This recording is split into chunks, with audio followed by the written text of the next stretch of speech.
In this video, we're going to talk about Cinema 4D, how we can download it, install it, and use it. So we're going to do an introduction, and let's get started here with the official website. So this is where you can get the download. You can buy it, or you can download a trial of Cinema 4D. Now, once you do that, you're going to see installer.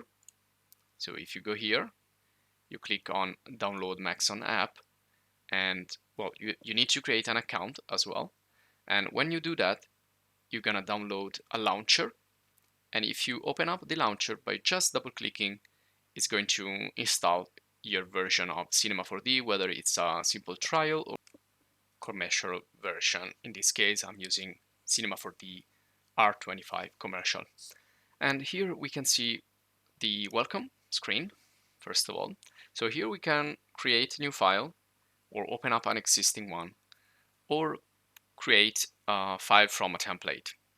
Now, the template is not the best template in the world, but it's going to show you a little bit how the software will work. Now, if you are an expert in Cinema 4D, you probably don't want to see this video guide because this is for beginners.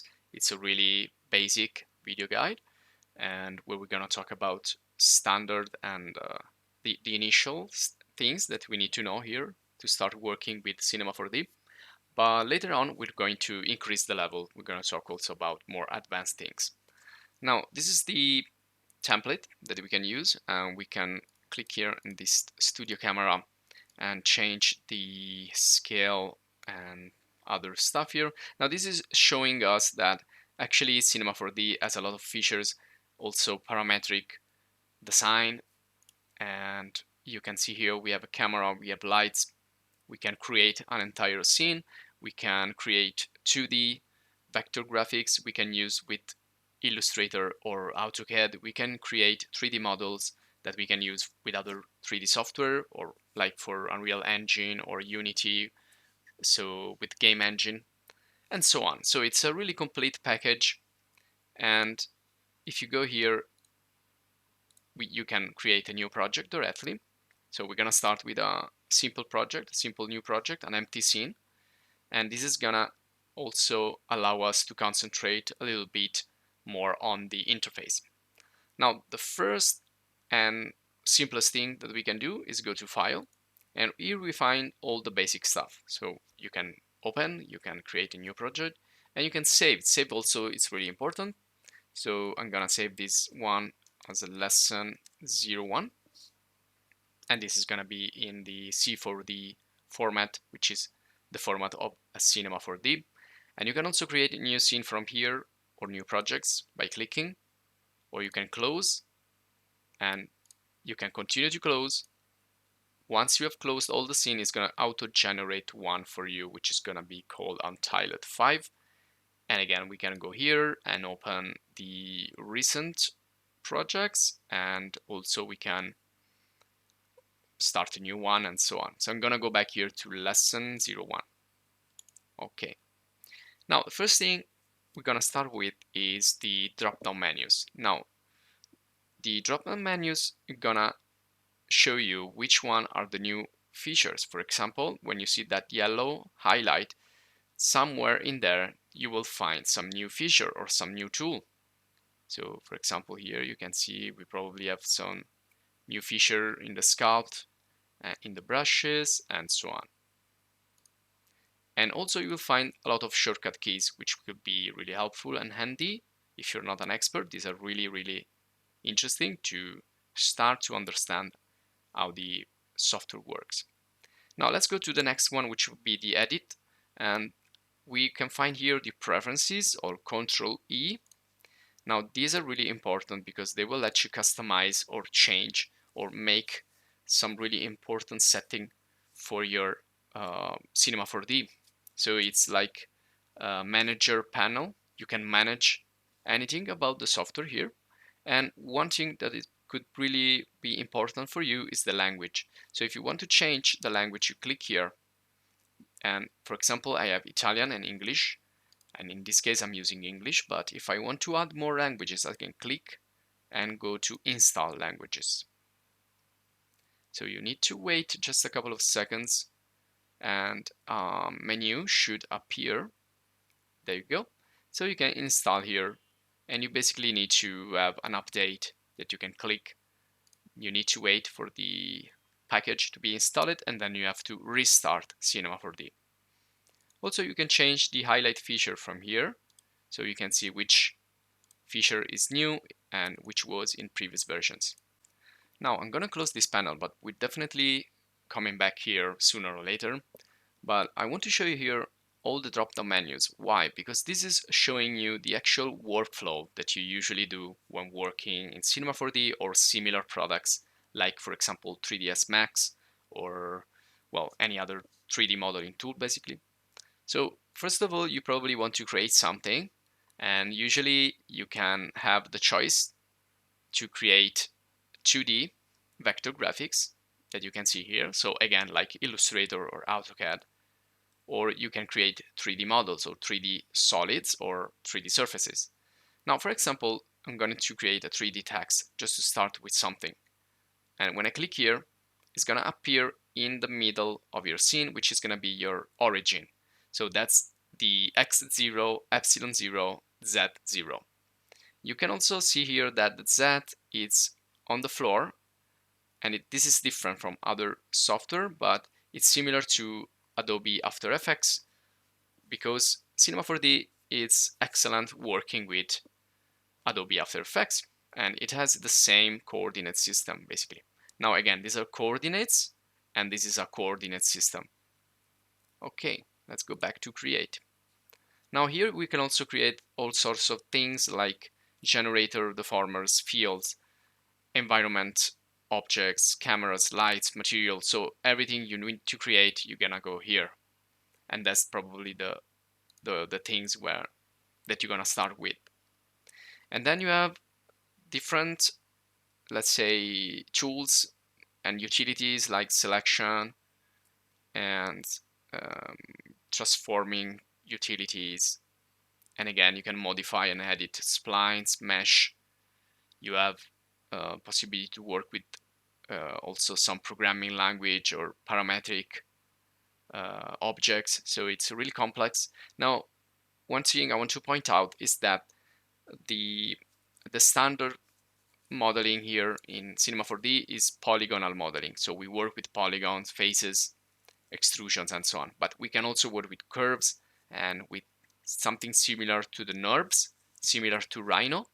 Now, if you want, you will find a course in Rhino as well in our channel, and also in V-Ray for Rhino. So please check also our other video guides and video courses in the channel. So also you have the animation part. You can animate characters, you can animate anything basically. So lights, materials, and whatever.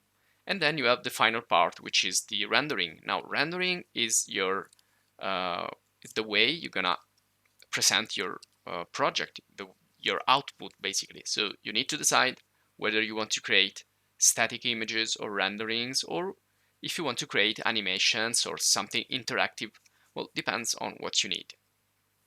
And finally, we have the extensions. If you want to, for example, install the Adobe After Effects Live Link or other software here, or for example, you can use it with ZBrush, and you also have the possibility to open up additional windows which are already inside the software. For example, I can use the layers. If I click on the layer, it's going to show me the layer panel. Now, windows are basically the panels that you see around. So the interface is composed by drop-down menus, toolbars, and panels, and the views, which is the central workspace here. Now, let's move on. These are different types of interface depending on what you need to do. If you need to create, for example, textures, you need to go to UV Edit. If you want to paint, you have this. Then you have Groom. Then you have Standard, and so on. Now we're gonna use Standard. You can also create new ones and customize your interface and then save it as a customized interface so you can create new layouts, new interfaces. Okay, let's proceed. So you can see here we have some horizontal toolbars, some vertical toolbars, and we're gonna talk about this later, but essentially you have like some transforming tool here, like move, rotate, and scale, and you have like other tools for designing.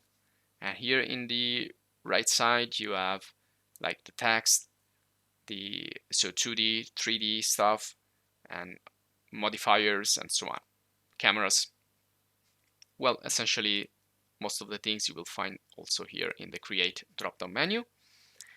And also, we have these panels here. Now, the first one is going to show you all the objects in the scene. So I call it like Scene Navigator or Scene Explorer. So it's something that's going to show you everything that's on the scene. For example, I created this text, and I can see here the word text.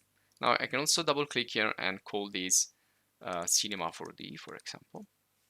But this is going to be the name that I'm going to give to that object. Now, if I actually want to see the Cinema 4D text inside here, the 3D view, I need to change it in the attributes. Now, each object has its own attribute, and here is where we can change it. So this is kind of parametric modeling, and it's similar, let's say, to BIM or, well, other 3D software as well. So you're not modeling through the polygons or through the curves or through NURBS or through surfaces, but you are modeling using parameters, like, for example, the depth and the text itself. So if I type here Cinema 4D, I'm gonna see that, and I also want to change the font. Now, you can use any font that you have on your computer or that you have downloaded from the web. This one here, for example, I have downloaded on the web. Now, by the way, if you scroll your scroll wheel, you're gonna do the zoom, and this is one of the navigation tools that you can use. And also, you can find it here. You can orbit, you can zoom, and you can pan. So these are navigations tools, and this one here is to maximize or minimize the view, and is showing us a 4-view layout. And this is really handy when you work in 2D because you can see not deformed by the perspective. Now, if you click on the scroll wheel, you can maximize and minimize the view. And if you hold Alt key on the keyboard, you can then use the left mouse for orbiting, the middle mouse, so the scroll wheel, for panning, and the right mouse to zoom in and out or move your camera back and forward. So just memorize these important shortcut keys and the ones that you can get with your mouse, because they will get you navigating the scene really fast and easy. Now let's move here in the objects panel again, and if I right click, I'm gonna open up this really big drop-down menu where I can find a lot of tags. Now, what are tags? Or actually, each time you're gonna add a particular tag, you're gonna simply add another feature to your object. So for example here, we can find many different tags. Now, if I go all the way down, go to material, I can apply a new Pbr material. Now, Pbr stands for physically based render materials, and all the 3D software now, they have this type of materials because they kind of replicate reality, so they tend to look really realistic when you do renderings. Okay, now what happens here is I can see now the tag. Now this yellow frame and the sphere inside, that's the tag that I have applied to my object. Now each time, again, I add an additional tag, I'm gonna add new features, or let's say new attributes that I can work from here, so new parameters, and this is again kind of parametric workflow. So if I go down here now, I can change the material. For example, I can go to color, and it's like I am navigating vertically and getting into hierarchical structure like a pyramid. So I'm going to, right now, I am going to change a parameter that's inside a material, which is inside an object, which is inside my scene, which is inside the world of Cinema 4D, so substantially. So you're working in kind of a hierarchical order. Now, if I want to change here the color, let's say I want to create something near the Cinema 4D color, something like this probably. Okay. Now you can see here I've changed the color, but it doesn't change the material because the material is composed by many layers, not just the color. So what I need to do is go here to the basic tag and deactivate the reflectance for now so that I can see the actual diffuse color. And we're going to talk about colors later on. This is just to show you how the overall software thinks and works basically. Okay, so you have this hierarchy here. You also create hierarchy in the object panels, and also you will have a hierarchy of attributes in anything that you will apply to that particular object. Now let's finish with the timeline, which is down at the bottom. So these are basically the frames. This one here is the CTI, so current time indicator. And so you can work here in the animation, animating basically anything and recording what you are animating. And you will choose the FPS, so frame per second value and all the settings here for the animation. You can then press play and check your animation from here. Okay, so this will be all for this quick introduction. I hope you enjoyed. If you have questions, if you need assistance, you can write in the comments. And also, please, if you can help, if you can give suggestions to other users, also please write in the comments, participate to our community. If you want to support us so that we can create more video guides like this or more courses, please join the channel and subscribe, or if you want to support us more, join the channel and check our other videos that you will find. You can search for them. And so this will be all for this introduction. So see you in the next video.